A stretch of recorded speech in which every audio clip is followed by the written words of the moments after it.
Planning a fishing trip shouldn't feel like a full-time job. With fishingbooker.com, you can find and book the perfect fishing trip within minutes.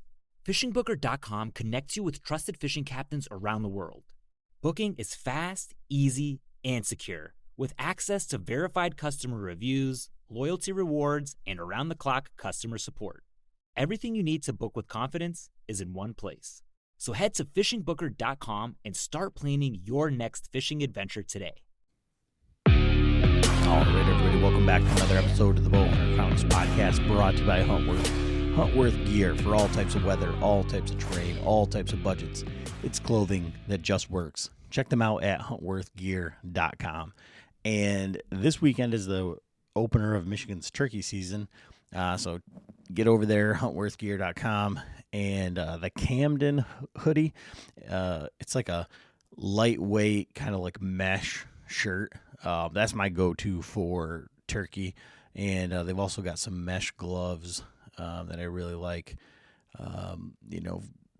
Turkey season's always weird for it's cold in the morning and then 80 degrees by the afternoon, but I'm looking forward to it. But that hoodie's the one that's basically a good, long sleeve, keep the bugs off you. So check that one out. That's the Camden hoodie. This weekend is the dinner at the Muskegon Bowman's Club, and we've got tons of donations from, obviously from Huntworth, from Latitude, Flambeau, man, tons of stuff from Family Farm and Home. Can't thank those guys enough. But just tons and tons and tons of stuff. Johnson's Great Outdoors donated a complete Hoyt hunting package. So it's arrows, broadheads, quiver, everything all set up. Giving away a Matthews Arc. Just tons of guns, everything. So if you're local and you're hearing this, definitely think about checking that out. That is April the 18th. And there's going to be a lot of us out there from the podcast. Uncle Frank, John, basically the whole Rome crew is going to be there, with the exception of Brad. He's in Tennessee. But it's a great event, great cause. Putting money towards the foundation, which goes towards youth archery, and then the youth members of the club who have then gone on to college. We give away some scholarships and things like that. So it's just a great event, and I'm really happy to be a part of it. And so if you guys can make it out, definitely stop by, check it out. It's gonna be great. Another great event this year, and but this week's podcast. Basically, all the Rome podcast guys, along with Joe, were at this past NRC meeting, and this was the one that was leading up to. This was the one where you had to have the guys there to, plead your case for the changes in the regulations. And Nate and I talk about that. I basically listened to the entire thing while I was down on spring break, and the thing was 10 hours long. I will put a link in the description for you guys to go check that out. And you can go through, you can hear what they talk about with EHD, with bovine tuberculosis. You can listen to all the public comment. You can listen to the DNR's recommendations, and then listen to the NRC's amendments to what they're going to be voting on in May. And we kind of said April was the meeting, but I really feel like now more than ever, if you don't agree with some of those amendments and you show up in force, either by email or in person at that meeting or before the meeting, you may be able to make some waves. So definitely get those in. And good discussion on this one. I'm pretty neutral, But yeah, it's a good discussion. I think from like a rational standpoint. So, as always, thanks for listening. Enjoy the episode. Hope to see you this weekend. Are you going to absolutely grill me? No. All right, everybody. Adam back with another episode of the Bowhunter Chronicles podcast. And we got Nate Roosevelt here again. And I can imagine that you are probably, I don't know if you're like excited about this topic or like sick of it. Because that was probably, I mean, when I was at the meeting in March, that was a long day. And it wasn't a 10-hour day. Yeah. So we're going to go through Nate and all of the Rome podcaster crew, besides me, was at the meeting. And that was the meeting that got all the press. It was like, you got to be at the April meeting. And so I was on spring break with my family. I literally woke up, opened my phone, and they were talking about the tuberculosis or whatever. Mm-hmm. And I listened to it from there until it was time for dinner. Mm-hmm. And they still hadn't got to the 3-minute talking, yeah. And then later on, I went back and I just scrolled through. I found where Nate talked, and he was all, "Hey, hi, happy," trying to be, trying to freshen up the room a little bit, trying to be upbeat. And then I went and listened to the DNR recommendations, and then listened to the amendments. And man, I was kind of like blown away. And then, furthermore, between then and now, like, the frickin', like Joe Rogan says, don't read the comments online. It is so wild. The things that are being said, the things that are being thrown around, how people are just reacting to all of this. And I mean, I'm like, I told Nate, I was like, we got to talk about this because I got some feelings. So how do you feel after that like meeting? Yeah, that meeting was a grind from a day because it was a huge day, but I was so excited when I walked in that room and saw a packed house because I was at the meeting, that same location last year, and there was only a row of outdoor guys or hunters or whatever you want to say. There's more hunters than one row, but there was a row of people who kind of had this mindset like that we were been working towards, like changes to regulations or whatever you want to call it. There was some other guys that spoke on deer regs and some things, but there was probably only a handful that spoke in a way that I was like, I'm really happy that they're representing like me as a hunter or that, or outdoorsman or whatever. Then they had like some of the older guys who were really focused on some of the things that I don't value as much, right? Like, I don't put a high value on baiting. I don't put a high value on some of these other things. And they were like a part of associations or whatever they were speaking on behalf of. So like, I didn't really relate to them, but that didn't bother me. But what bothered me from the first meeting was the amount of anti-hunters that all got up and were very concise, very structured, and they outnumbered us by at least maybe 3 times or double. And they all spoke, and I was like, whoa, like there's a movement to take away something I love, and like we need to rally the troops essentially from like, we need more people speaking on our behalf, either through emails or that. So that was like one of the big things. And then we go there, this last meeting, it was packed, and there wasn't, it wasn't like 100% of the guys all thought the same. There was a lot of different opinions, and like people come from different parts of the state sharing their thoughts and what they would like to see. But we all did it in a way that was respectful, and there was no fighting. There was like, sometimes you see these meetings like at your local township, and you always will like watching like some guy's yelling at another guy, and it's this big deal, and it doesn't really go anywhere. There was none of that. So I mean, just from that part, it was exciting, but it was a long day for sure. But by the end of it, I was kind of like, wow, I can't believe what I just heard from the DNR perspective, and then from some of the amendments that the NRC was talking about. I was like, whoa. So for me, and one of the things that you just said there, I have to like at least address it, and I want to talk about that in some regard.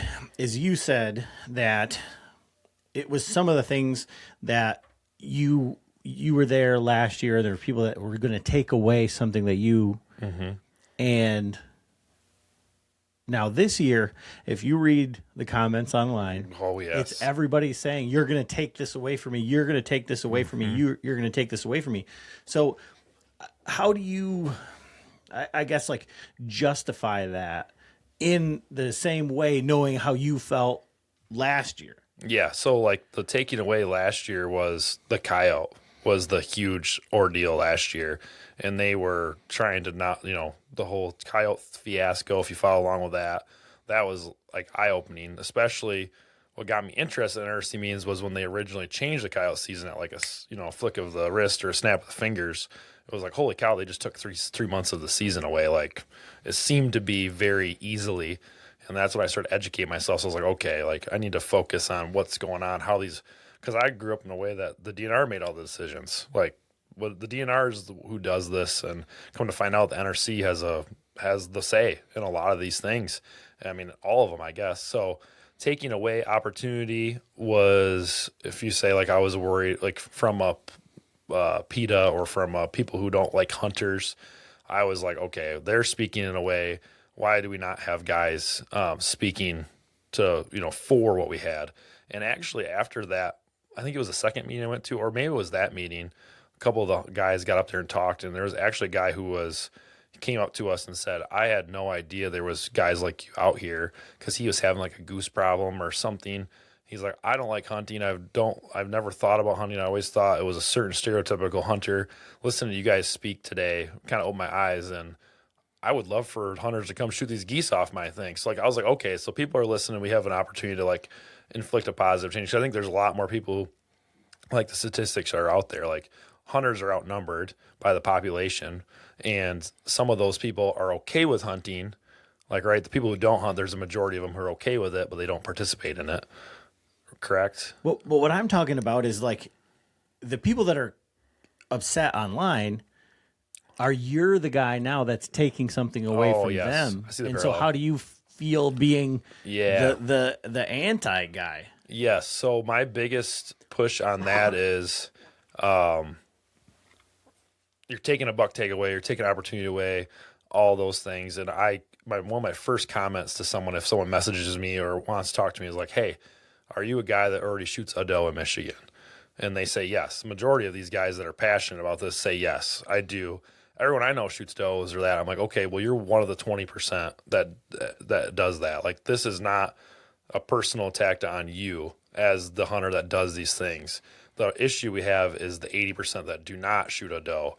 And then there's the whole like, well, I live here and there's less deer and, go through all that. But that's my biggest like point from that. Like when someone's like, you're taking away from me opportunity with the second buck tag, and they're really upset about that, because I can see the side of my dad kind of falls under this, and my grandpa, like I have family members who are this way, and like they don't want the government taken away from them, especially because my grandpa owns private land. He's a farmer. Like, this is what I've paid taxes on. I should be able to do whatever I want.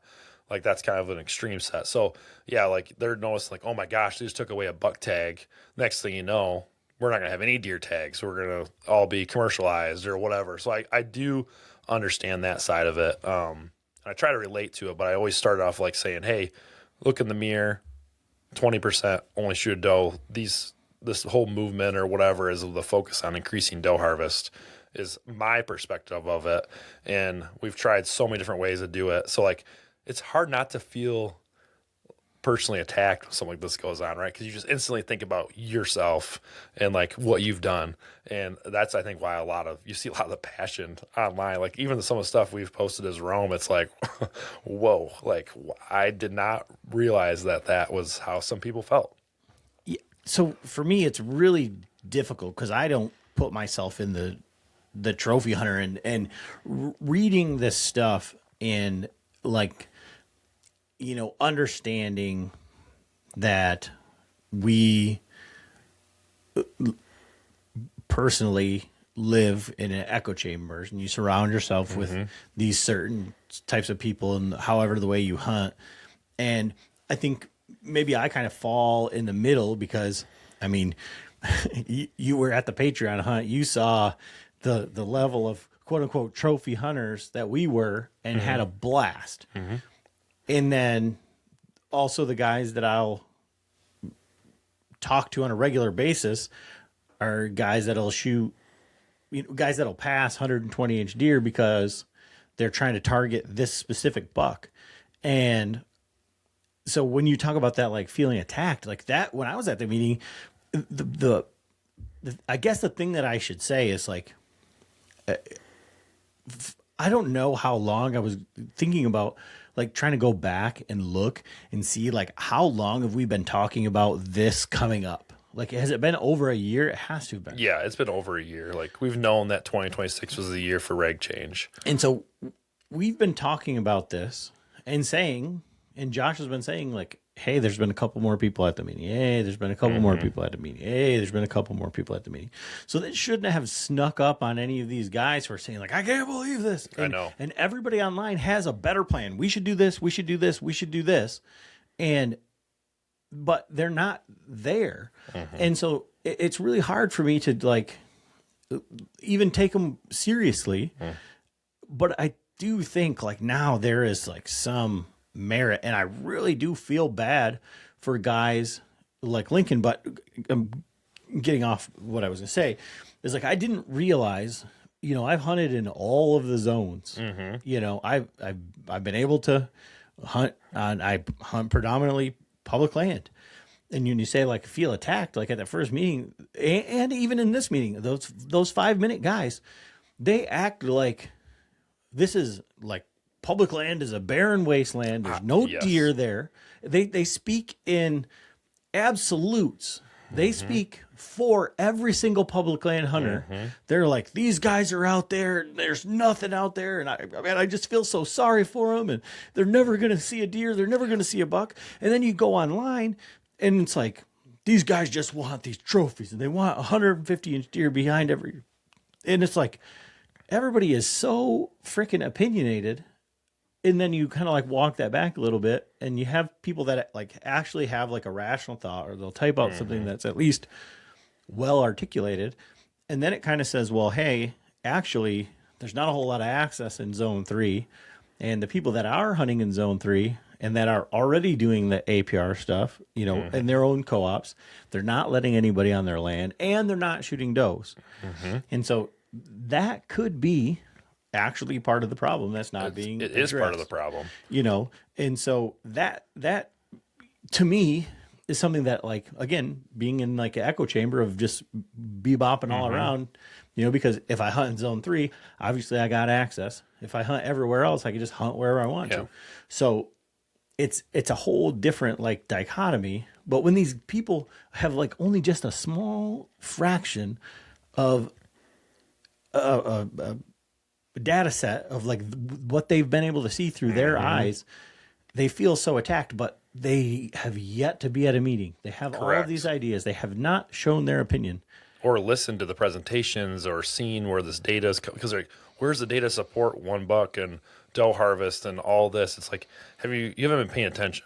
Like, they've been talking about this issue for years. This is not a new thing that the state of Michigan is like, all of a sudden, oh yeah, we have an issue. Like, they've been working towards a potential change for a long time. But it's really funny that you say that. Of the guys that get up there, they're usually a certain age that will talk about how their friends there's no deer on public land.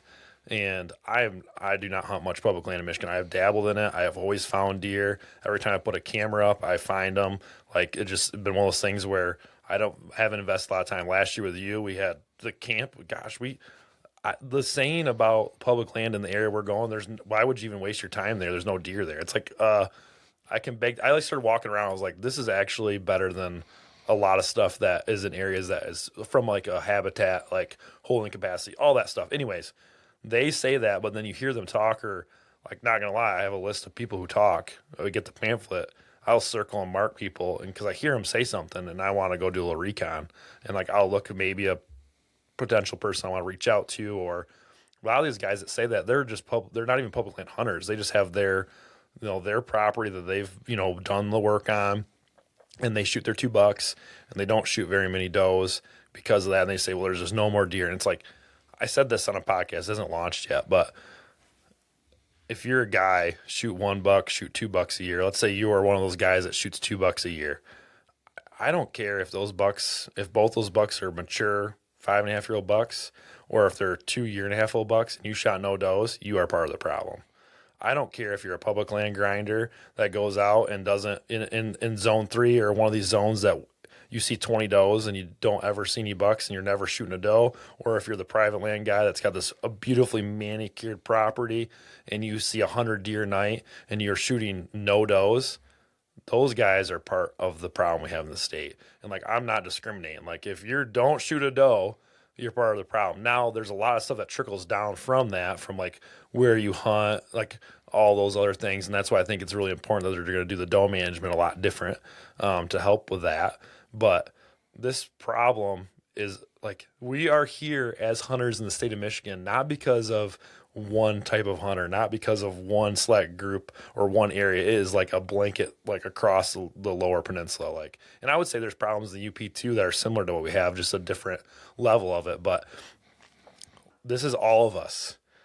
It's not just like, because people love saying, well, the problem is the DNR, the problem is this, the problem is that. It's like, no, the problem is the guys with the tags in their pockets with that pull the triggers. And one of the things that I'm very curious about, and it does not track, is that, and you know, I've heard people talk about it, right? And they say, well,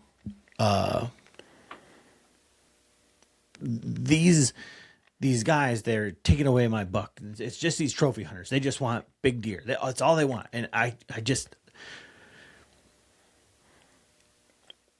if you don't care what you shoot, don't tell me what I got to shoot, and you're taking away a second buck tag, then, and who's the trophy hunter? Like, I understand that, like, you think that because it's got these guys that are trying to do one buck, that it's for bigger antlers. Yeah.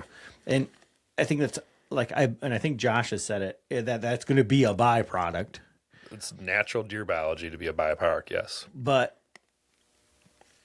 to say that the guys that are saying, you know, just don't shoot them, it sounds like the guys that want to shoot more deer that have antlers would be the guys that were, and you can't tell me what my trophy is. Mm-hmm. And aren't you saying that that's a trophy? Like, I don't understand. And mind you, and we'll get into it like later when we get into the amendments, but like, I have always said I would rather be one buck than APRs, because yes, I don't think that you should take a kid's opportunity away. I don't think you should take an old man's opportunity away.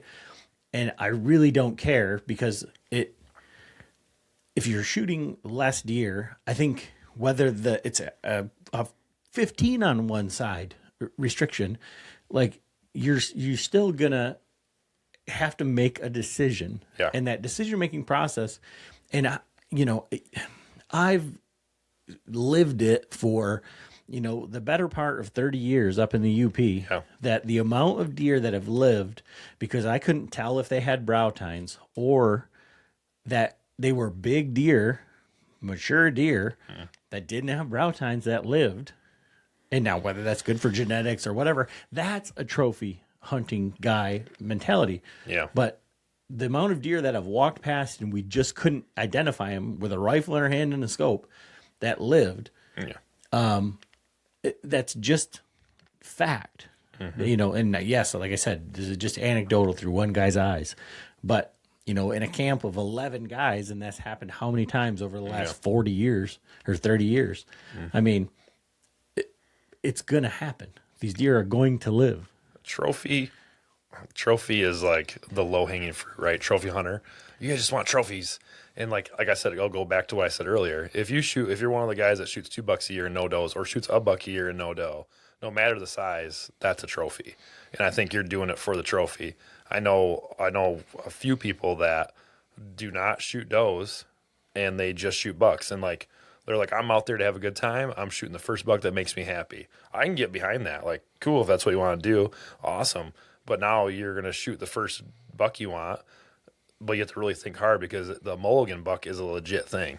And I think that if you are paying, like you said, like, how do these people not know this is going on? It's like all of a sudden the people are like, holy cow, this is happening. It's like, yes, this has been talked about forever. So I think that's a huge thing. And like, there's same guys out there that aren't connected in the way that we are, that have no idea about the doe problem in certain parts of the state. They just think of their own. And that's why I'm in this for the long haul. So like, am I sick of this? No. Well, I continue to talk to people and keep doing this. Like I told Josh in the very beginning, I'm like, dude, I'm committed to this for a long time. Like this is going to be something we're going to do for a very long time, because once things do happen, like reg changes, if any of these reg changes do change, there's going to be so much education that needs to be had, and like talking about it and explain to people why we're doing this, because I just thought we all liked hunting. We would like spend time listening to biologists or listen to this, but like I think that's proven to not really be the case. Like the things you hear on social media is like, dude, where are you getting that stuff from? Like what? Like where you been last like 2 years? We've been talking about this forever. So it's just a wide demographic of people, and yeah, this is just the beginning. Like I'm going to be sitting my butt at a lot of long meetings, I feel like, in the next few months.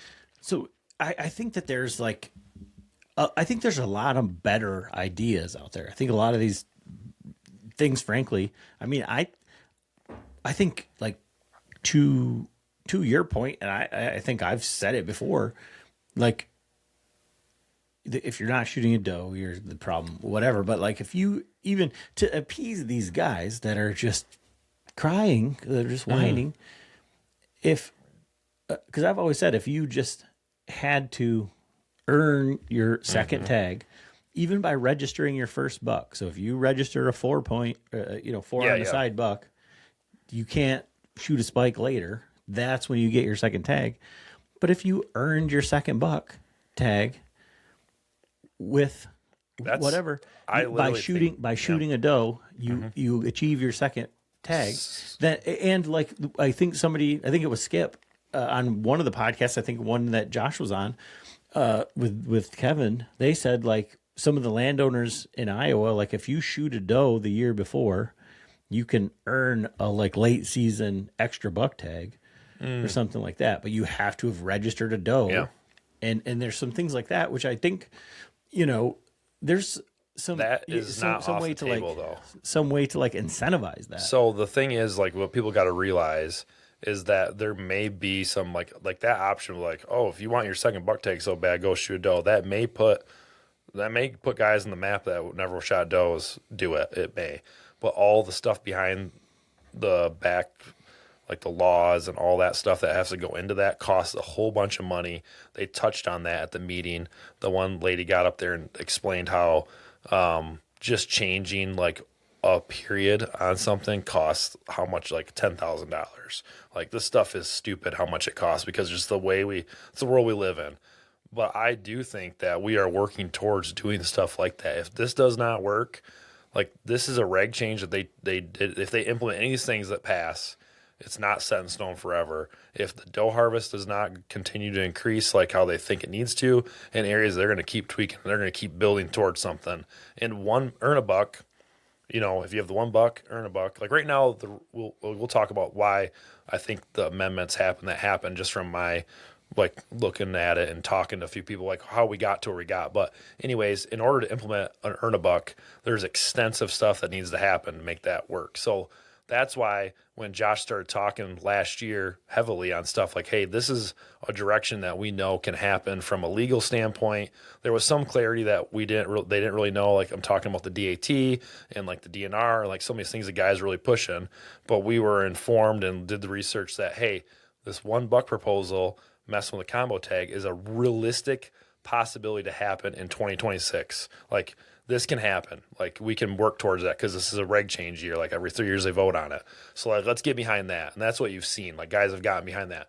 Josh, I think the podcast we did with Josh, he said like, this the one all be all going to fix all the problems? No, but it might move the needle in a positive direction, and we'll continue to work towards that. But if this doesn't work, I could see us having some sort of a earn a buck program down the road very easily. But I don't know how much money that's going to take or what kind of a thing. But to me, that would work. Like, yeah, some of these things are great ideas. Like, hey, do this, do that. Make farmers have to have guys access to. If you want crop damage permits, you need to allow hunter access in early doe season, or you know what I mean. There's a lot of really good things. I'm like, that would be awesome, but there's just so much more that it's easy to say that, and then when you go sit in a few meetings, you kind of understand how things work. It's like, okay, we're dealing with government, we're dealing with this, like, I hate to say it, but there's political stuff that goes into it. Like, if you do this, then this happens, and how are we going to do this, and where are we going to allocate that? So, like, all that stuff is a lot, and you can't just go up there and be like, boom, this is how it's going to happen. And you got 600,000 people, or 600,000, people that hunt. That's why the app's been really, like, when they first started pushing that app, one of the things I heard someone talk about was able to streamline the system of giving tags and doing these things and having that. Like, they did that with not for, like, what you see the app today is not why they created the app. They created the app because what that could become 10 years from now. So there's a lot of things that go into it in that way too. And one thing it frustrates me because I don't understand, like, why people complain so much. But, like, they talk about, like, oh, there's so much revenue, like, blah, blah, blah, blah, and, like, tags and this and that. And, like, how much literally since the beginning of the year or since the last 365 days has a gallon of gas fluctuated? Oh, my gosh. 25%, 30%, you know? And when was the last time the deer tag changed? Correct. 2010. And so, there's some volatility here and there, but everything that we have is expensive. And so when you, like, go buy a loaf of bread or a gallon of milk or whatever, this is expensive. And so maybe that's where people are complaining or upset about, because this is something that's my God-given right. All these animals belong to all of us, and yada, yada, yada. Okay. I can get behind you if you are that far down that rabbit hole. But for everybody else who's, like, somewhat sane, there's costs associated with everything else that we do in our life. Yeah. And so when you go stop at the gas station on your way to go hunt, you probably spent as much as you did on that one tag. Yeah, one $20 doe tag. Yeah. So, well, and here's the deal. Like, I could go through and, like, the first thing, every time I see that, you need to make doe tags cheaper, you'll shoot more does. Nope. Doesn't work. And you know why? Because guess what they did a couple years ago? Your combo tag was good for either 2 does or your 2 bucks, depending on your zone. And statistically showing they were not using that. If you shot a buck or didn't shoot a buck, or if you had those 2 tags, like, guys were not punching that second buck tag on a doe. Only 6% fill it with a buck. What about all those other people that had a doe tag available to them and they refused to fill it on a doe? And that could be because they were holding out for a buck. That could be because they were done hunting. So, like, if you just increase or decrease dramatically the price of doe tags, it's not going to miraculously just make guys shoot more does because they don't think they need to. They don't feel like they have to. It's not in their mindset. It's not all those things it could be. But, like, that's one of the things that I always see. It's like we gave everyone who bought a combo tag had a doe tag, and we still didn't fill. You didn't have to go and buy another tag. You didn't apply for doe tags anymore. It was universal. You could shoot them anywhere, and it never increased it. It never moved the needle at all. Do you remember, like, back in the day, like, we've already established you don't remember going to the hardware store and ripping them out of a book, but yeah. Do you remember when you had to apply for them? And then there was, like, this thing where, like, you didn't get a doe tag and all you saw was does. My grandpa looked down on me if I didn't get the tag quick enough, because I grew up in a family that shot does. And when they had the quota system or whatever, like, in our county, like, if I didn't get a doe tag, my grandpa was like, dude, like, what the heck? Like, come on, you're letting me down. Cause, like, it was like, we shoot does. So, like, I remember doing that. I remember my grandpa talking about how when someone in his town got a doe tag back in the day, he was in the newspaper because of how rare it was to get a doe tag. Yeah. And like, I feel like when you lower the price of it, you devalue it. And so it makes it not a big deal. And I'll kind of transition that into some of the amendments or changes. Well, the doe is already devalued. Well, so you do it more. It's like, well, but I'm going to transition that into one of the other things is, like, it's really funny because I mentioned it on the podcast with Matt, and Josh messaged me and he said, there's a chance that that might happen. Like that's kind of like on the table. As I said, most of your deer are killed on the first 3 days of the season. And you look at all the rest of the time, and this is rifle season. I said, why don't they just make the muzzleloader season only 3 days, and you can use whatever you want. You can use a howitzer if you want, but then you'll get that many guys in the woods. And it's like, well, that doesn't make any sense. You're shortening the season, blah, blah, blah, blah. I don't understand. That makes totally no sense. Well, what happens in life is life gets in the way. When you devalue that season, when you can hunt for 100 days, well, I'll just go next weekend. I'll just go next weekend. I'll just go this day. Oh, well, it's too cold. Oh, I got this. So, like something come up. Then you don't go out and you don't hunt. And so if it's a weekend that's the only opportunity, and it's really important to you, and you want to kill something, that's when you're going to go. And I think you could possibly recreate that. Yeah. And that's what most of the other states do. That is So the extended urban archery season. Kent County opened it up where I could shoot a buck with my bow in the whole month of January. Okay. I hunted all the time. I ended up shooting 2 does, I think, during that time, the 1 year. Because I had a tag in my pocket, and I hunted, and I shot a couple, and I'm like, I was seeing so many deer. I was like, I was zapping does with my bow. I was like, this is awesome. And like when you look at the data, I was like the king in Kent County because I actually killed deer in January. And that was like the extended doe season, $5 doe tag until the 12th with a gun. And you could hunt it with your bow. You could shoot a buck. And like people just didn't kill deer a whole entire month in Kent County, which is one of the highest car deer accident counties in Michigan and has extremely high deer densities. No one was shooting deer. And that ties into, like, you think of all these, like, you like beer. Do you like Yingling beer? So, like, Yingling used to be, you could only get it out of state. And every time someone had a Yingling, you're like, oh my gosh, give me one. Now it's been in Michigan. I haven't drank a single one. Zero desire to even drink one. Because it's like, well, I'll have other ones. So, like, you create that. It's called, there's a word for it, and Josh would know it because we talked about it. It's like, is it social?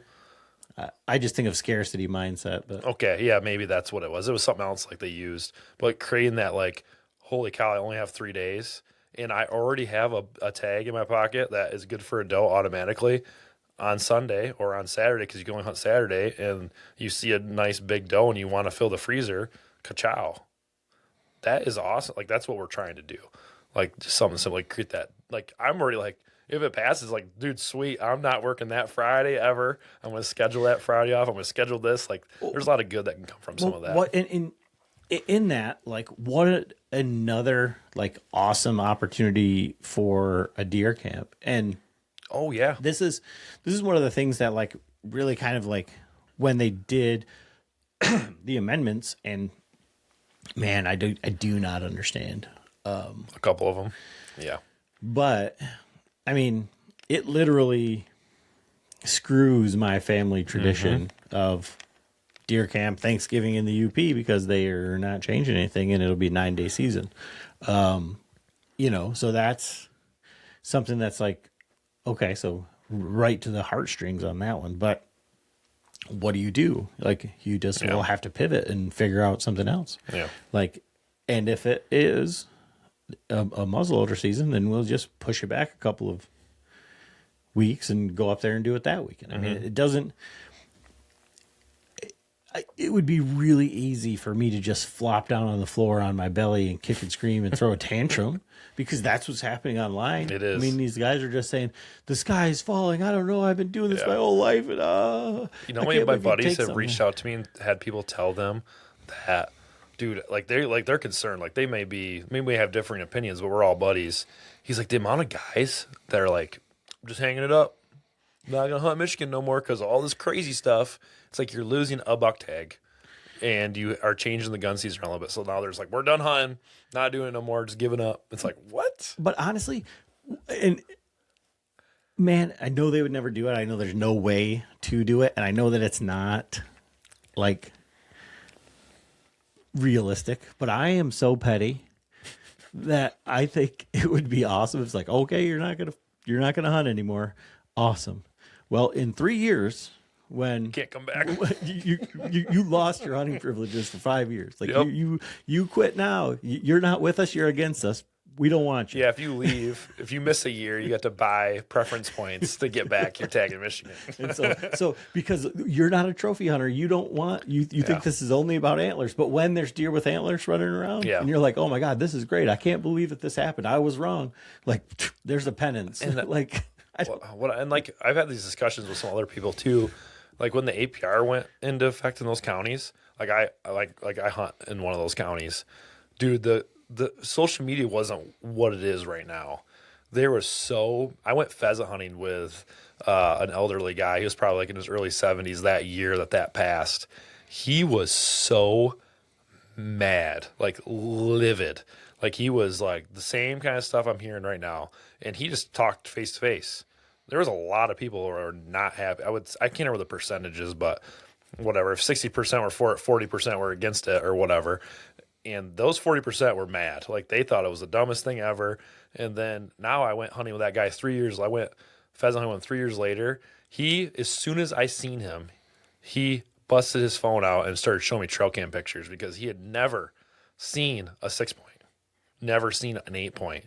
And then his son or grandson, I can't remember who, shot a really nice 8-point in 3 years. And if I were to go to him now and ask him, like, that's why some of those guys are mad. Don't take away our 8-point APRs in this area because it's been working so well.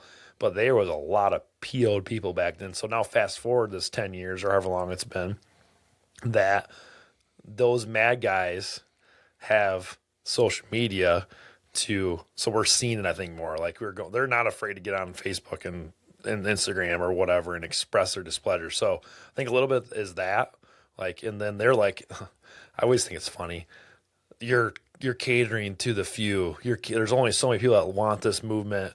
I can't believe it, but like if you were to ask them anything else, they always say, well, the ones are the smallest groups, the loudest. And right now, if you take that philosophy, all the people complaining about it are the smallest. So it's like it's just human, man. Humans are just so weird, and hunters get so weird. And I've typed up a lot of responses in the last week. And I just delete them because it's like but I've also reached out to some people, like, who make a comment because I'm like, oh, that's good. I have a really good discussion with them. And it's like, okay, that's like, we're getting somewhere. So there is a lot of good coming from it. You just got to get through some of the BS. Well, but it's so hard because it's like, that whole trophy hunting thing, just like, that's where I like draw like the line in the sand. But I want to get to like your long day, and then I can't remember like right off the top of my head, but what the DNR recommendations were, and I know the big one was, I mean, the biggest takeaway was to start it in 2027. Yeah, which basically everybody said don't do that. Yeah. But do you remember right offhand?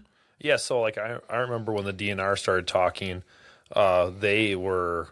so the meeting before we went to, remember the NRC asked the DNR to give them some information based on some of these things. So when they started talking, I thought they did a good job of kind of, if anyone can remember on, social media land, the DAT had some recommendations. And that was what kind of first we saw online, was how the doe management areas, the one buck, the like zone, this zone is this way. And then I think even Rochelle Hubbard had like, I think on her post, and obviously it wasn't her, it was her idea, but it stemmed from the DAT.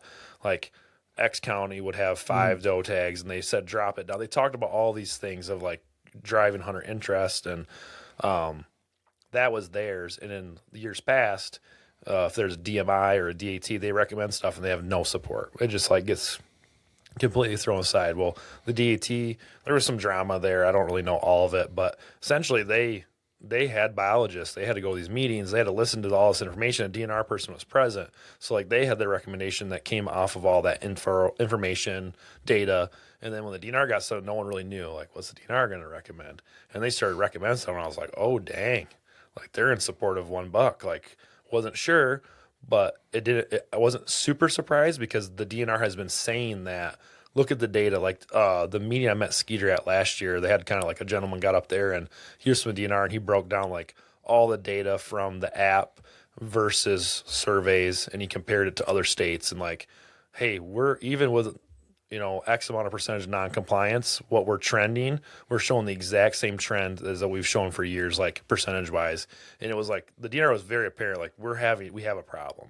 So when they started recommending $1 and 27, and then they talked about the shortening the season or changing muzzle or rifle line, all these things. I was like, oh dang, like this is like we're kind of in agreement here. Like there's a little bit different flavors here and there, but for the most part, like what the DAT kind of recommended, the DNR it was really close. I felt like I thought it was a huge win, and I was like, oh dang, like when I saw that, I was like, we might be getting something might happen. So I was kind of like sitting there like, oh dang, like I wasn't shocked, but I was also like, yeah.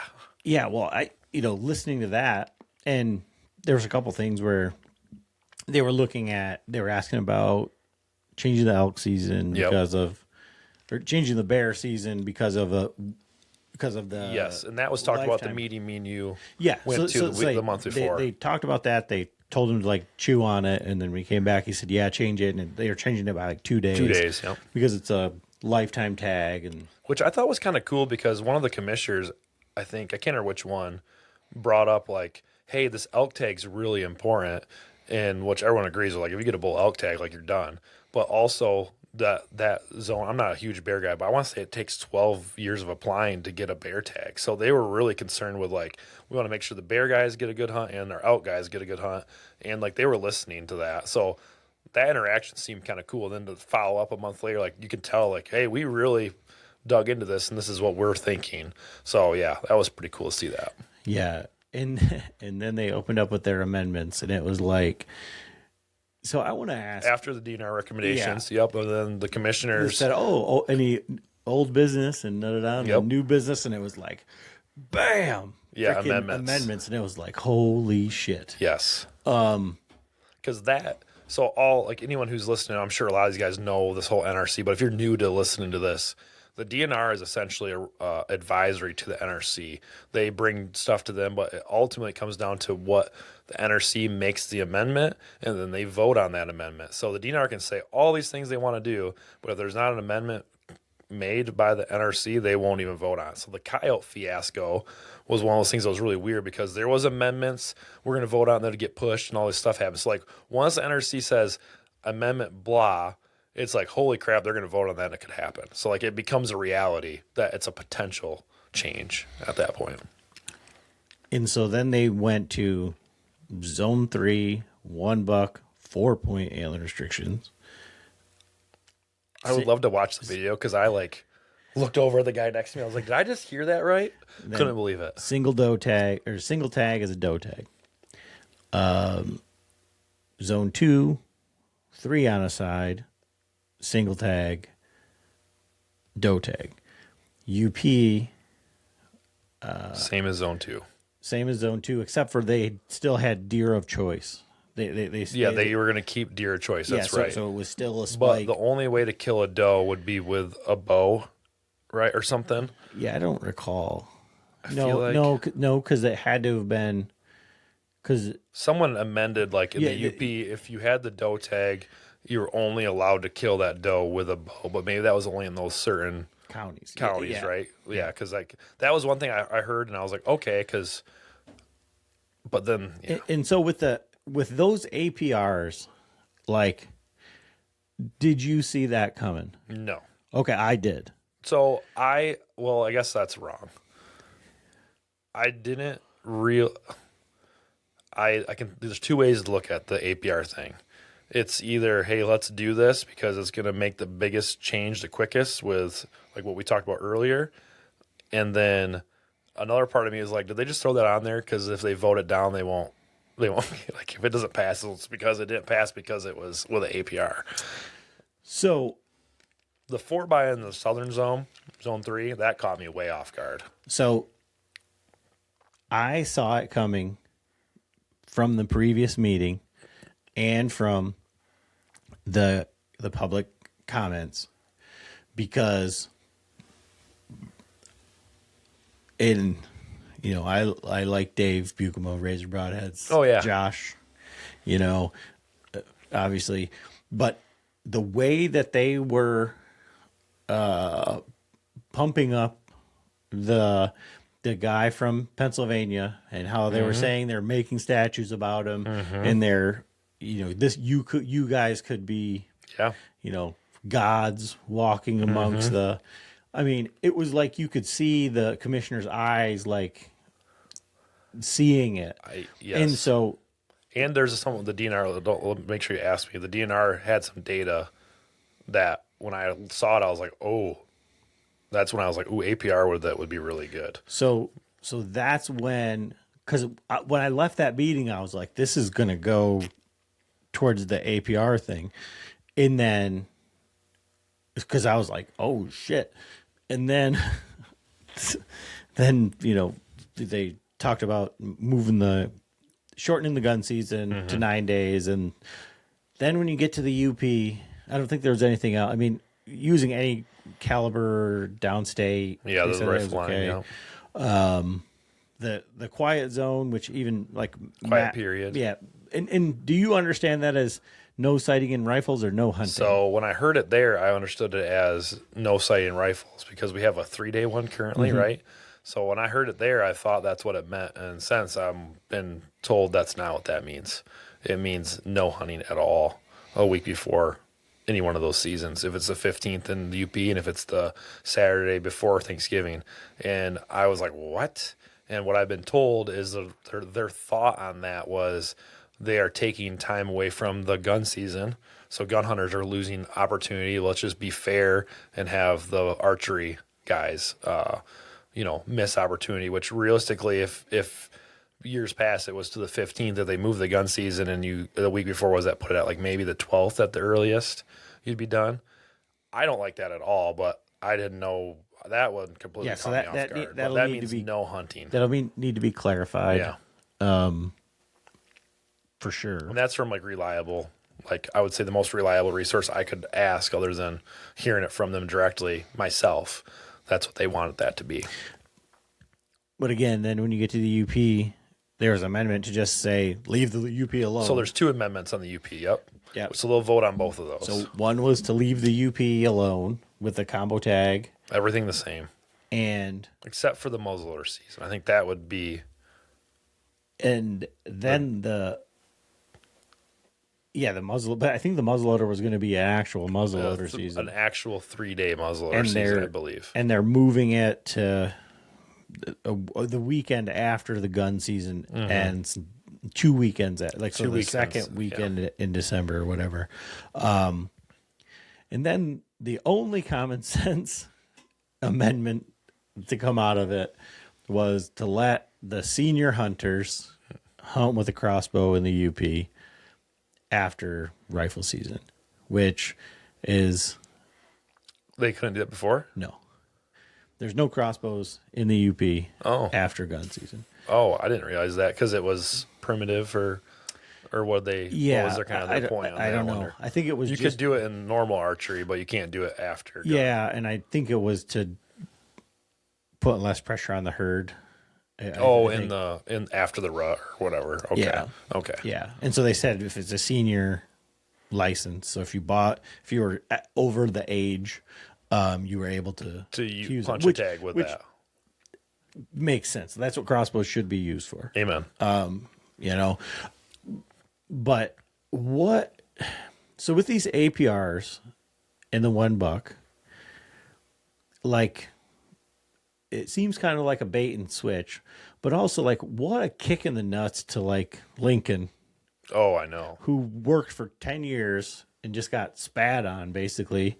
And then this $1 thing comes along and they're like, oh, we're going to throw some APRs on there. So to be honest, I think the reason why that came on late was because Lincoln joined the party. There was some discussions that went on because he had been doing it, like you said, for so long. It was kind of like, hey, do you mind, can you join the fight or like help advocate, do all this stuff? And he hopped on board. And once that, if I were to think of all the people that supported $1, if I were to put a percentage on it, all the people supported $1, 75% of those people that talked or were there wanted it to be with the APR. And like me, I was just like, one buck. Like I wasn't going to hang my hat on it had to be an APR. But realistically, the bucks I shoot would already fall under APR. So to me, I don't think I put as much merit on that. Trophy hunter. Trophy hunter, yep. But then when I saw some of that data, that's why I was like, when guys started talking about APR one buck and I saw the DNR showed on data, I was like, oh, I see why their guys have a point, because 70% of the bucks shot in zone 3 already met an APR of a 4x on a side, and I want to say the ones in the other zones were like over 50%. And then the single buck tag guys, so the guys who just wanted one buck license for the year, 62% or something of those deer that were shot were in the restricted tag size or the APR size. And then 43%, and then only 43 or 38% of guys who had a combo tag, the first buck that was shot, were APR size deer. So that right there proved that guys who had bucks that were getting shot in the southern zone were already like APR size, 70% of them were. And then people who had a combo tag, it was like the whole mulligan buck that you've been hearing kind of go around, was shown that they were shooting a buck that was of inferior size compared to the guys who only had one tag. You know, be it the guys who only gun hunt and say, I only go to deer camp for a weekend, I don't need 2 buck tags. Tons of people are that way. So that showed that. So when I saw that, I was like, oh man, like there's proof that guys are like looking at antler size, and like the guys who are filling 2 buck tags or who are shooting bucks in general already are shooting a higher antler size or antler points or whatever you want to determine that already. So that was like, oh, that's kind of interesting. And then I think that's some important data they use to make their amendment. One thing that I think is important that has come out of all of this, and for the people who are really upset, and I could, I don't know. I don't know. I don't know if there's enough people in the UP that really want a change. I don't know. And, if Jordan has a big group and I'm not saying that they don't need it. Yeah. I'm saying, what is the majority? Because somebody's obviously in the commissioner's ear. Yes. It's been said, well, April was the meeting. You're not going to be able to do anything. If you have another 10-hour meeting in May and you have a half hour, an hour's worth of people saying, we want one buck, we need some change in the UP, and it's bang, bang, bang, bang, bang on that drum, and that's all they hear for an hour. And emails up to it. Before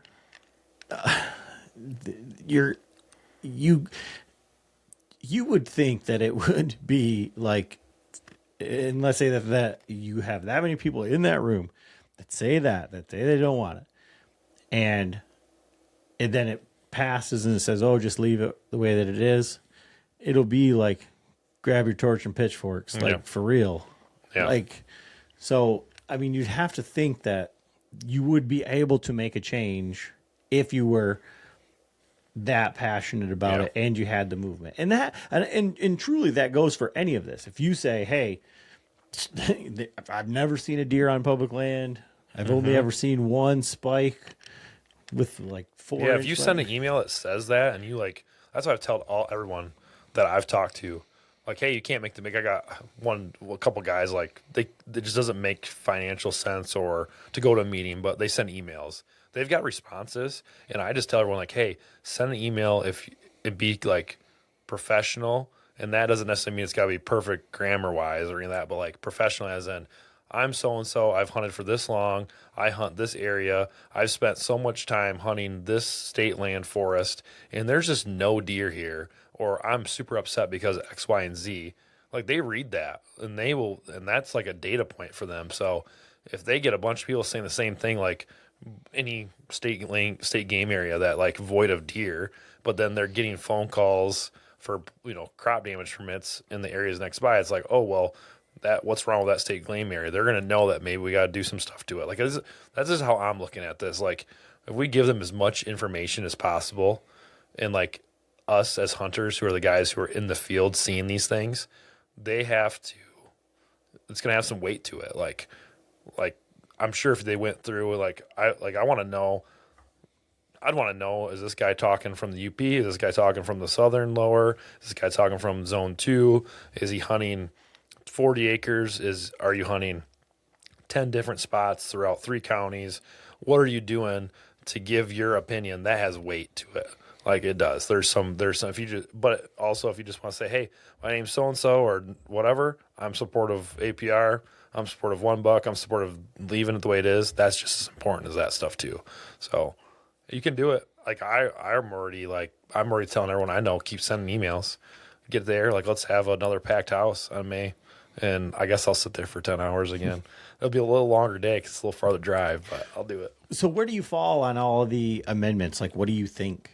Like I said, the rifle line being moved or gone away, I kind of see both sides of that. I hunt really close to some houses in some areas, so I couldn't imagine like having my 270 and like hunting there. Like I have to be really like conscious. I'm really conscious with a 450 or a 350. Like when I take Henry out in some of these areas, it's like, okay, we're set up like this, and like this is our like pie that we can shoot, and I have to like strategically have a blind set up with that thought in mind. So I can't imagine having a 300 Win Mag or something there, because so I'm a little like, I guess I always understood why the rifle line was in place. There was some parts of the state where I always thought like, why can't they just go by like township or go by count, like however you want to make the map. Like, okay, like there's parts of Kent County where you can easily have a gun out here. There's farmland out on the west side that you can easily shoot with a rifle. Same goes in the Lansing area and like all those spots. But there's also like,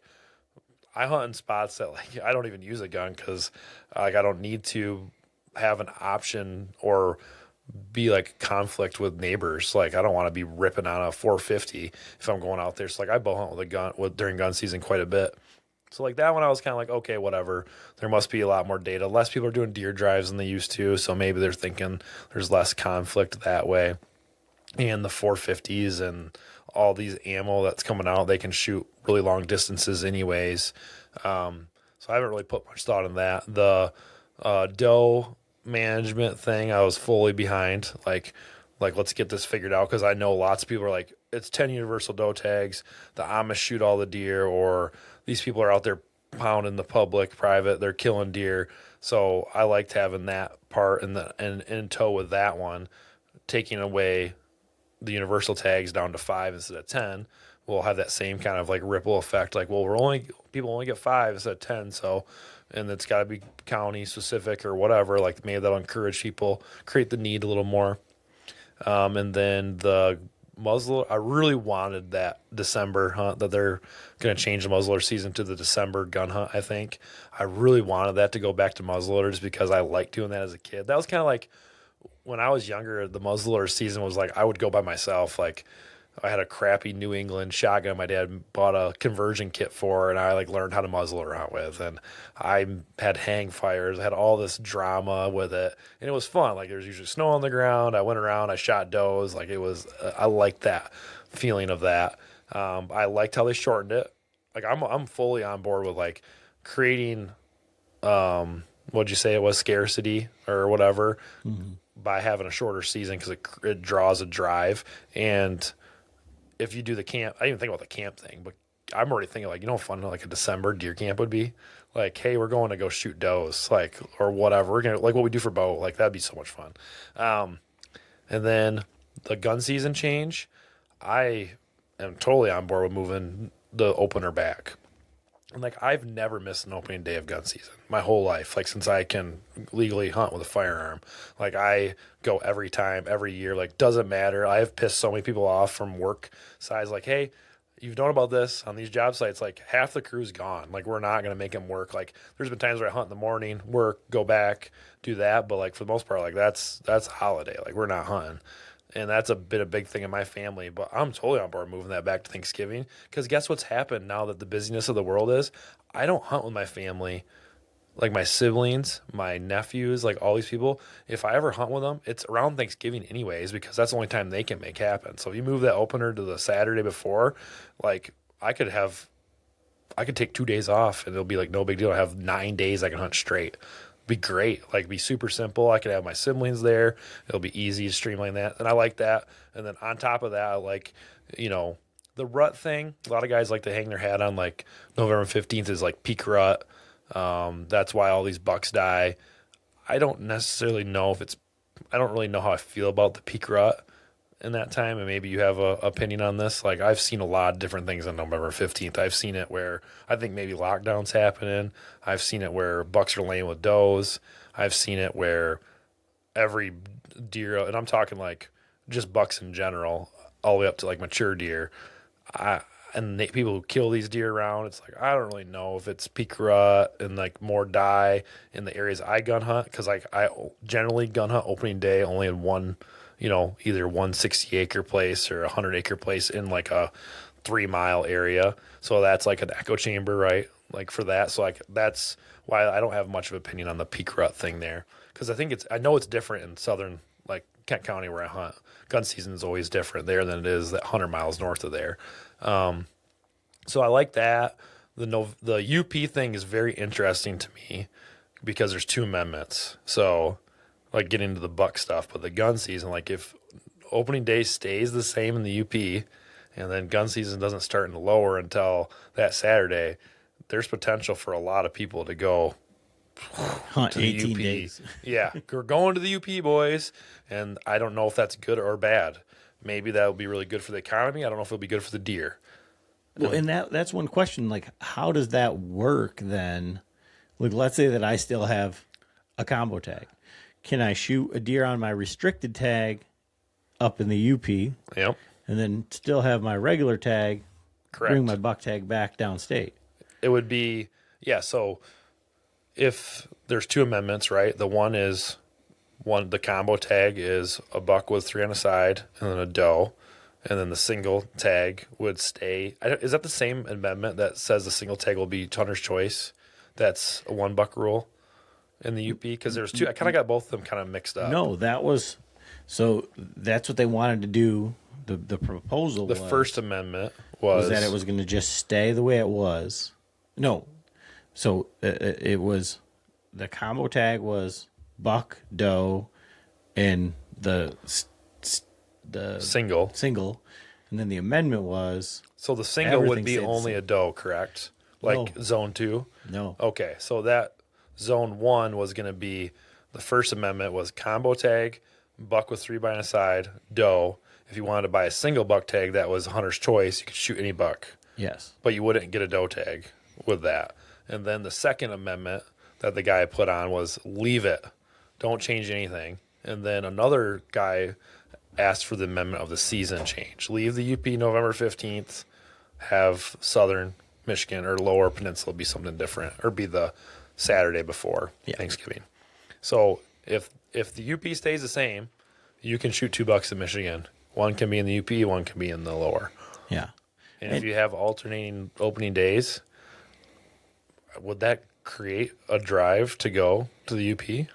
I would have to, right? Like, It could create like another deer camp economy in the UP. Yeah. I mean, you want to have that gun season on November 15th, you're going to the UP somewhere. but if everything that's been presented is correct and the deer population in the UP already sucks. Yeah, like that's kind of what I was thinking. Like I know there's areas of the UP that they had a hot map that came up, or like areas of the state where they felt like they needed to have more, or how they do it. It was hot spots, right? Like this area they have deer density is good. This area deer density is too high. Like we need to shoot more deer. And like the UP did have a couple of those, but not very many. So if all these dudes like for me, hey, if I want to go shoot another buck, guess where I'm heading? those counties that are high. Yeah. And if we do that for 5 years and a bunch of people get on that bandwagon, what's that going to be like? But then I also think for me to get to the UP is like that area is probably like, what, 8 hours, 9 hours from where I live. I could be in Missouri, Illinois, Indiana, Ohio, so like because where I live. So I think a lot of the southern guys would go. It'd probably be more of like that zone 2 guys that would take advantage of that. That's another thing that I just don't understand is like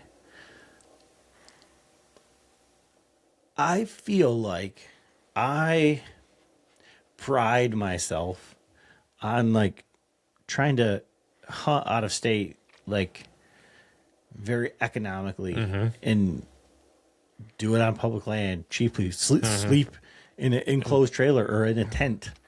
Yeah, backseat your truck. Yeah.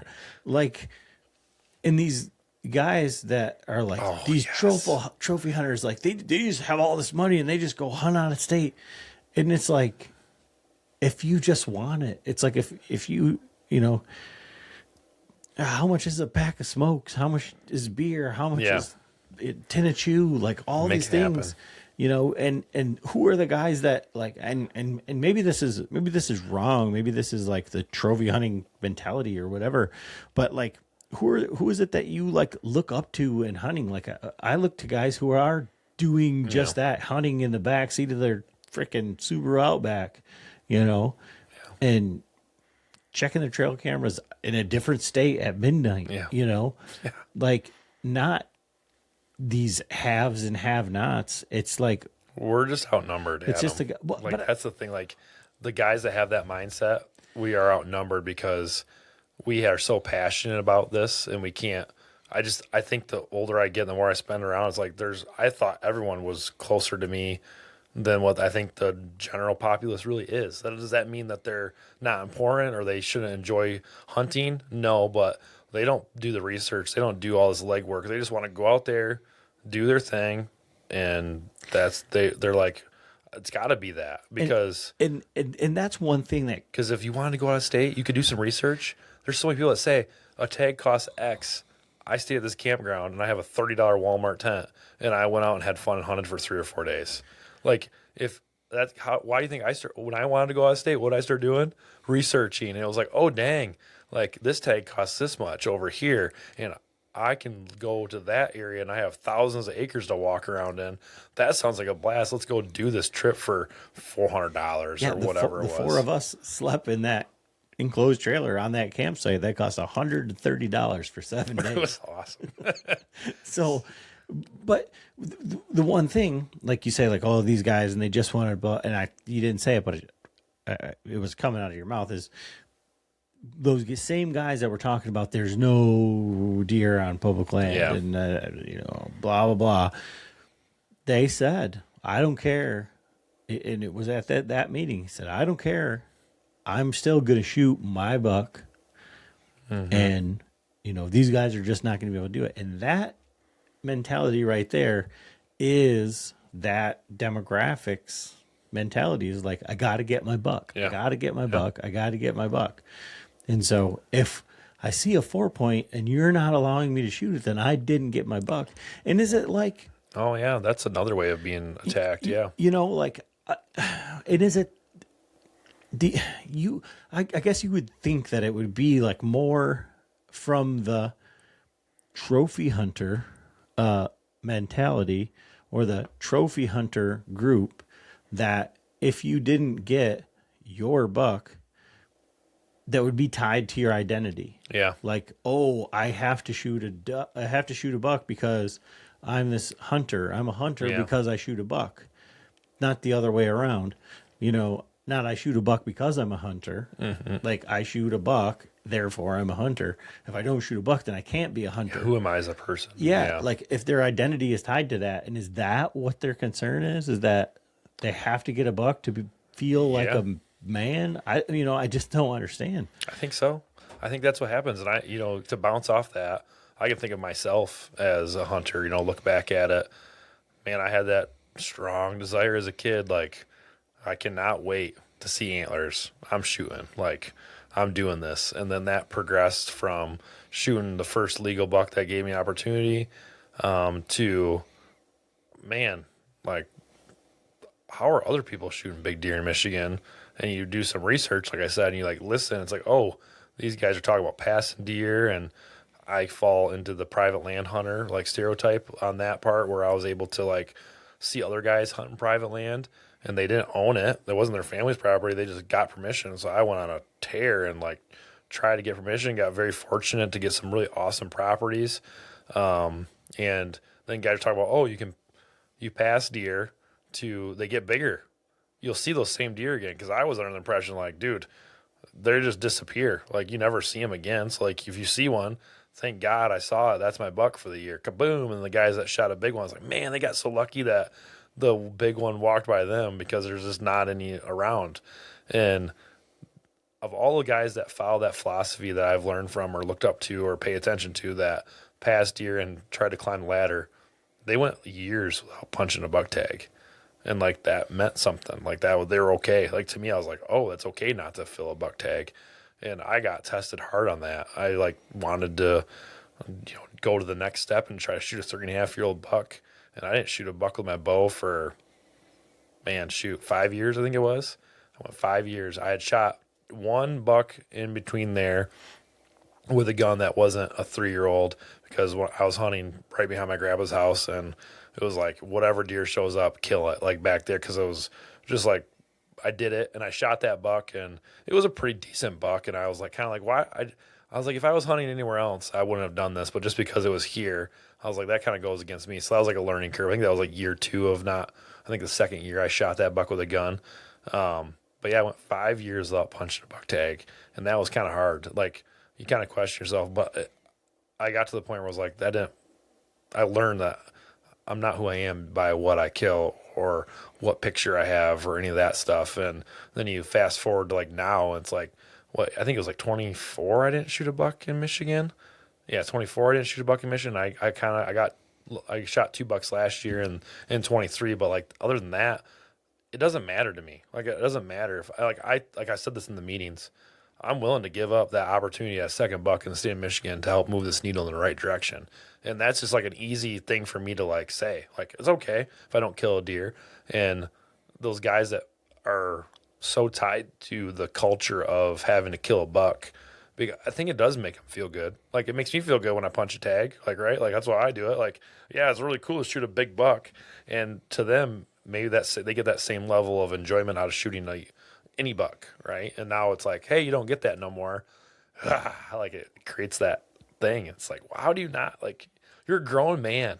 You have a job. You probably have a family. You've done all these things in life and you're acting like this way because someone's changing like what you can, the opportunity. Like when you fish, you have opportunity limited. You have seasons for that. Anything you do like with resources like outside or, wild animals, like you have like caps on stuff. Like it's just a pivot. Like it's okay. You can still go hunt. It's not going to be the end of the world.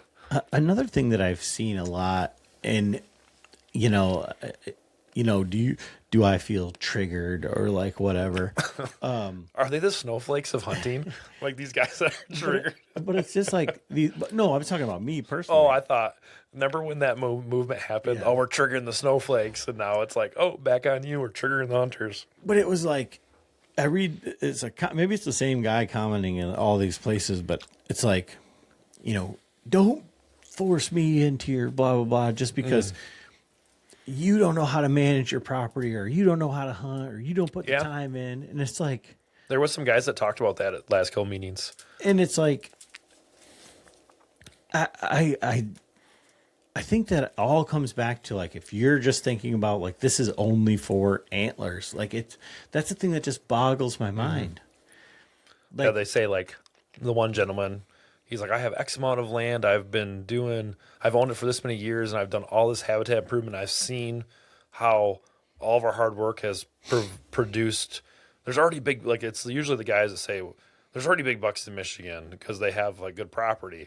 I've done all this work, and now you're going to tell me that I can't shoot 2 bucks, and they'll always pound the table like they're wanting. That's how they want. It's not, I've done this, and now all my hard work isn't going to be rewarded, and you're going to force me to go out of state if I want to shoot another buck.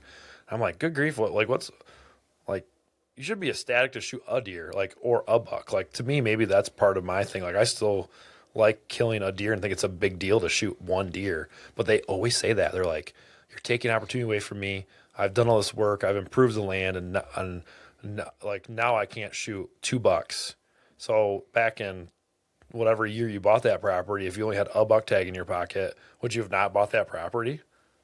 Like, you didn't buy that property because you had 2 buck tags. You bought that property because you're a passionate outdoorsman and you wanted to do that. You want to have whatever that may be, a legacy for your family, or give your grandkids an opportunity to do all these things. But now, because we're going to 1 buck to try to help the resource and help the deer herd that is on the landscape. Oh no, can't do that. Well, it's the same thing where they're like, oh, they're all these wives and kids and grandmas are going to start shooting deer now. Mm-hmm. It's just like, you're going to make all these legal hunters poachers. Yeah. It's like, to be that guy, that's more important to you than like the rules or the law or whatever. To be that greedy, again, let me ask you, who's the trophy hunter? Yeah. You know, I just don't understand. And I mean, again, I just find it so comical because, like, that's the furthest thing from my mind. Yeah. But, you know, and like, I don't enjoy bashing on people or like saying that, but I just know that there's an uphill battle with some people. And like, some of those guys, I'm like, let's just sit down and like have a conversation. Like, yeah, you may be, and it could, like, there was some guys that were totally against 1 buck, and they were my age and younger. Like, there was a handful of them, and I've seen them online. So it's not necessarily always age specific, but I just want to like talk to that guy and be like, okay, why do you do what you do? Why do you do the hinge cutting? Why do you put the plots in? Why do you buy trees? Why did you buy that property? What are you trying to do? And I think a lot of them would say, well, I want there to be good deer hunting, and I would do it for the deer. And it's like, or are you literally just doing that so you can fill 2 buck tags and make yourself look good? Or are you doing it because you just like deer hunting? And I think a lot of them would probably be like, this all stem from just the enjoyment of deer hunting. And if you think about these reg changes that are happening, can we still deer hunt in the state of Michigan? Can you still go do those things? Yes, you can still do that. And it's going to be, and like, if you shoot more does and less buck get killed than your buddies, because a lot of those same guys are the guys that say their buddies have no deer on state land. There's just none. It's like, well, if there's less bucks getting killed by everyone, there should be more bucks across the landscape. So your poor buddies that can't find deer on state land should be more bucks for them to find. So it's actually good for them. yeah, it's how do you educate them? I don't know. I think it all boils down to, like, you know, I saw somebody posted, and it was like, the guys that are truly behind this are putting the resource first, and the guys who are against it or who are the loudest are always putting themselves first. And it's funny because, like, having conversation with my one brother who doesn't hunt at all. I mean, he hunts, but he's not anywhere near as, like, passionate or die hard as, like, most of us are. You know, we were kind of having these conversations back and forth, and I said, so how many bucks do you see versus does? And he goes, oh, I don't see bucks, you know, and he basically only hunts on private land, you know, and so he sees a lot of does, is what you're saying? Yeah. And his daughter shot a, you know, decent 6-point this year. Yeah. No brow tines, right? So, and he said, I was legitimately surprised. He, like, couldn't believe that the buck came in and that she was able to shoot a buck. But he said the amount of does that they see, you know, that he sees or that we normally see. And I mean, I saw a lot of bucks, real small bucks, but I saw spikes everywhere on that property this year. But, you know, and I was like, you know, the idea is to shoot more does so that more the buck to doe ratio, and I was talking to him about like what Jordan was saying about the deer, the bucks running themselves to death, traveling, not having to travel and breed. They're just breeding all these does everywhere. Yeah. And and then there was somebody at that meeting who said they were having fawns drop in August. And they were on their third or fourth cycle, and that's not cool because these bucks are just continually running and running and running and running. And, so like I told my brother, I'm like, on our property, the reason why our food plots inside of the segregation fence, the peas are 5 foot tall, but the whole plot itself looks like we never grew anything. It looks just like stubble, is because there's too many deer for the landscape to carry. Yeah. There's a reason that there's 10 deer huddled up next to the neighbor's trailer that's eating their shrubbery. Like there's a reason. Do guys don't understand. But we're in the UP, they don't shoot does. Yeah, don't shoot does. Like does harvest is the most important way to control management or manage the resource. Like it all is derived around the doe. And you can go through so many different ways of looking at that. Statistics of does hit a certain age that what they drop for offspring. Like once they get over, I wanted to say 3.5 to be safe. It may be 2.5, but I think it's 3.5 or 4.5. They'll drop twins, and it's staggering. The percentage wise, they'll be double fawn doe fawns every time. Like very rarely will a buck be in there. The younger does have a higher chance of dropping bucks as fawns than the older does do. So if you're not shooting does, you thus then will have imbalance of herd structure, age structure. So guys like to use the word age structure. What do you think instantly? Bucks. No, it goes for bucks and does. So if you're having a good, adequate doe harvest year in and year out, the fawns will be dropping at the right time of year. We will have a good diversity across the landscape from age class with does, bucks, and the amount of does and the amount of bucks on landscape just in general.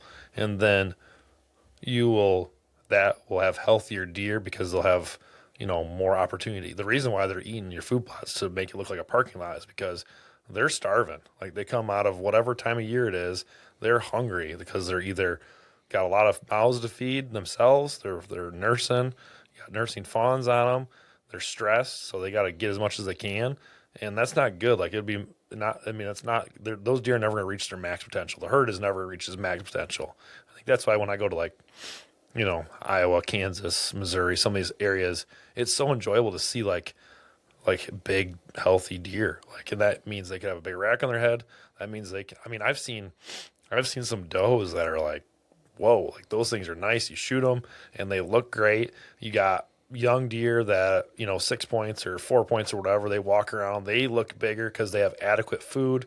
All the fawns going into the season, like when we went Iowa, that was one of the big things. It's an ag country, right? But like I hunt ag country in Kent County during their gun seasons in December. Like the does and the fawns look like the same size because the fawns have been just thriving. Like they have food all over, they're healthy, they don't have the turnover. Like this year, like I found so many dead, and like EHG could be part of it again, but another year, a bunch of dead deer when I'm shed hunting. And you look at them and until the rye starts growing, they are like rough looking. Like the deer that I'm seeing, or now it's getting a little better because all the green up's happening, but they're skinny. And I'm in egg country because the crops get harvested. So I want a healthier doe numbers just to make sure the deer that we do have are max potential. And look up some research, Turtle Lake. They did a bunch of doe hunts where they were check fetuses, so you can see when deer drop. They talk about the rut. They talk about this doe was X age and it had this many fawns, and it was a triplets or twins, and what was a buck and what was a doe fawn. There's a lot of research that's gone into some of these things.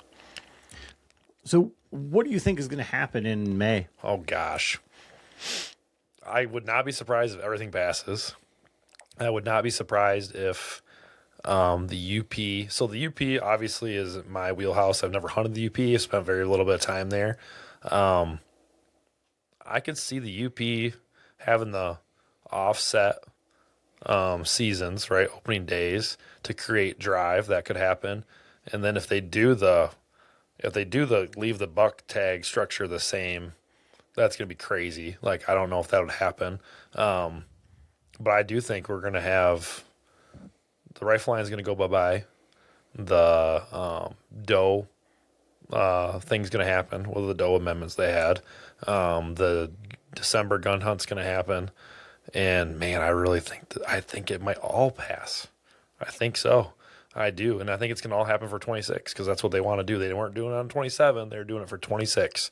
So there's going to be, potential change. Like, guys have bought their tags already, but it's going to happen. I don't know. If you would have asked me going into this year what I thought, I would have thought gun season, like muzzler season was like high priority and doe was a high thing. I thought for sure those two things would happen with the season changes, like shortening these seasons up. Because I saw the data. All this extended stuff isn't working, so I could see that going back. I thought one buck had a real legitimate chance, not even thinking APR. And then the one thing that we left out for the amendments too, and it kind of goes to what you had mentioned, was one of the things that you liked is that it went away from there's no deer hunting in after January 1. Yeah, that was the other one. Yep. So, and I'm kind of indifferent on that, but I think I don't necessarily understand like the rationale. I don't know what they for not doing after January 1st. I think it was just I don't know. I mean, it was kind of cool to be able to hunt urban until January 31st, but yeah. So, like I say, gun season, the whole changing the gun season, I thought that was like way down the list. Like, there's no way they're changing opening day, and now I'm like, that could legit happen. I think the fact that multiple commissioners had amendments means that they're going to do something. Yes. I don't think that there's going to be no change. And the only thing that I don't really agree with is the UP staying the same. Yeah. And, for anybody listening, and that's the same tag structure. Yeah. But, and for anybody listening, like, again, like Nate said, like, send those emails it's what, May 13th? Yeah, May 13th. It's in the Treetops Resort in Gaylord. Yep. And 9 a.m. is probably going to be the time it starts. That's usually what they say. 9 p.m. is probably going to be 9 a.m. 9 p.m. is probably when we're done. Yeah. So, bring your torches and your pitchforks. Man, a quick thing before we end this. You have to pick two amendments to happen. Which two would they be? If I would pick two amendments, if I could say, okay, only two.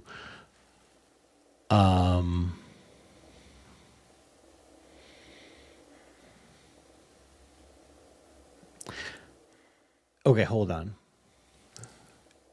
Because you're saying amendments, but what was proposed was the one buck without antler point restrictions. Yes. So I guess, whatever. I guess that's kind of hard. Like, you could do it selfish. No, that's not really selfish either. But you're saying amendments. So only you can vote, only what they're voting on. Yeah. So because it was amended, then so what they're voting on that it would be so one buck has to be APR if you are okay with that. Yeah.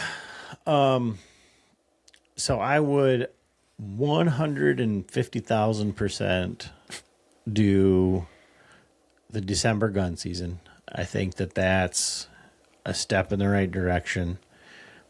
And man, I would say I will go with one buck with APRs with the UP included, not the UP changing. Now, I will caveat that with I would have said the changing of the gun season, but if it is if it is a true quiet no hunting time, then I would rather not. Yeah. Now that was what I was going to say. Like that would be the gun season change would be one of my things, one of the two that I would love to see, except for that 7-day quiet period. If it truly means no hunting for 7 days, that seems, I haven't really wrapped my head around that. Why that would benefit, would it The increase taking of more deer? Yeah, would it The killing increase of more people does? going gun hunting? I don't know. Like maybe they're thinking like so. Those are some things that I'm not really sure. Like if they're thinking, oh, we'll do this, so then when opening day of gun season hits, people are chomping at the bit to go hunting because no one's been able to hunt for 7 days. Maybe, but like for me, it's like that don't make any sense. So that would have been one of my two. But like right now, it is if I'm thinking from the benefit of the resource of the whitetail deer, what two things do I want to pass? If I could only say guarantee these two pass and that's it, it would be one buck with the APR like they proposed, including the UP, because I do think that is going to create a rapid change in a lot of things because of all the stuff we talked about. And then the second one will be really tough for me because I like the 3-day, I like the December hunt changing. But I think having the doe stuff happen by the DMU or the county thing, and if they figure that out and they keep tweaking that and making that right, I think those would be the two things that I would want to take, and I would be okay with the rest staying the same in the state. Yeah, I kind of forgot about the doe thing. Like I do agree with that. Well, that's because like us, it don't matter. We're still shooting Yeah, I'm does. still shoot. Yeah, Yeah. So like, whatever county. don't matter. We're hunting. We're gonna shoot. If a doe gives us a broadside shot, and we got a doe taking her pocket. Whap. Like it don't matter. They aren't sick or no. If it's a button buck, it's a little harder to convince Adam. But you know, a doe. Well, yeah. Well, but you know the thing is that when you were talking about that and you said, well, I don't understand why they're doing that. I guess the thought process would have to be if you're going to be like a rational human being. And you're going to say, well, it doesn't make any sense. Why? If you're going to say, well, you can let them hunt with crossbows and bows, Yeah. then why are we moving the season? If we're still going to have pressure on these deer. If we're saying, During peak rut. yeah, if we're saying, and I think maybe that's the middle finger to you guys. You know what I mean? Like Yeah, maybe. saying, okay, well, if this is truly what you want, then nobody's going to hunt. Yeah, because like to be honest, I go out of state during Michigan's gun season because it's really good hunting with a bow. Like that's fun time to hunt when bucks are looking for those leftover does. Well, I go out of state that time because there's a bazillion guys in the woods here, and I have no desire to be in the woods with a gun. So So maybe that is. I guess I didn't really think of it from that perspective. It was more of like you're taking away from the gun hunters, but like a lot of those gun hunters crossbow hunt, so like they could still be in the woods. You could still do your November 15th opening day. Just gotta have a crossbow and sorry, I'm not trying to say every gun hunter's a crossbow hunter, but you can have a crossbow and your bow tag and still do all the same things. Yeah. But yeah, so I don't know, but again, for the listener, like however you feel or wherever you land on this, like send that email or show up and be heard, so that, and again, show up and be heard with a buddy or two or three, because that maybe your one voice isn't going to be enough to make that. But if you're saying, hey, this is what I want, and the next guy says, this is what I want, and this guy, and there's a chance that there's going to be somebody else in that room that says, this is what I want, and so on. There's obviously hundreds, thousands of comments on Facebook saying, oh, everybody's got it wrong, like poor me, or you guys are idiots, or it should be this. Unfortunately, those guys are not the guys that are going to the meeting, so they're not, it's not a Facebook poll, and then they're going from that.